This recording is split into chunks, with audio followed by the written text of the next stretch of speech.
கர்த்தருடைய சத்தம் தண்ணீர்களின் மேல் தொனிக்கிறது. மகிமை உள்ள தேவன் முழங்குகிறார். கர்த்தர் திரளான தண்ணீர்களின் மேல் இருக்கிறார். கர்த்தருக்குள் பிரியமானவர்களே, உங்கள் அனைவருக்கும் இனிய காலை வணக்கங்கள். இன்றைய வேதவசன தியானத்திற்கென்று நாம் தெரிந்தெடுத்திருக்கும் வேத பாகமானது 1 கொரிந்தியர் 1ஆம் அதிகாரம் 9ஆம் வசனம்.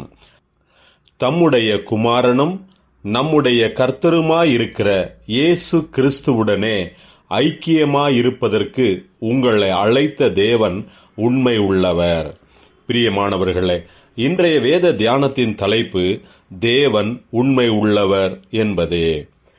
கொரிந்து சபையின் விசுவாசிகள் கிறிஸ்துவை ஏற்றுக்கொண்டு ஒரு புதிய வாழ்க்கையில் நடந்து கொண்டிருக்கும்போது, பலவிதமான எதிர்ப்புகளின் சூழ்நிலையில் அவர்கள் இருக்கும்போது, அவர்களை அப்போஸ்தலனாகிய பவுல் பலப்படுத்துகிறார்.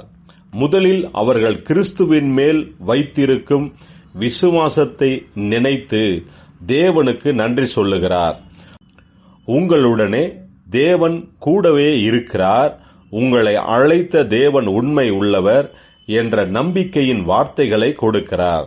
பிரியமானவர்களே, நாம் வருடத்தின் முடிவில் இருந்தாலும் தேவன் உன்னை விட்டு விலக மாட்டேன், நான் உன்னுடனே கூடவே இருக்கிறேன் என்று சொன்ன வார்த்தையின்படியாக இந்த 2024 வருடம் முழுவதும் நம்முடைய கஷ்டத்தின் மத்தியில் நம்முடைய கண்ணீரை துடைக்கிறவராய், நம்முடைய துக்கத்திலிருந்து நம்மை விடுவிக்கிறவராக, கர்த்தர் நம்மை ஒருபோதும் கைவிடாதவராக, இப்படியாக கர்த்தர் நம்முடனே கூடவே இருந்து நம்மை ஆசீர்வதித்திருக்கிறார். இப்படிப்பட்ட தேவனை இடைவிடாமல் துதித்து போற்றுவோமாக.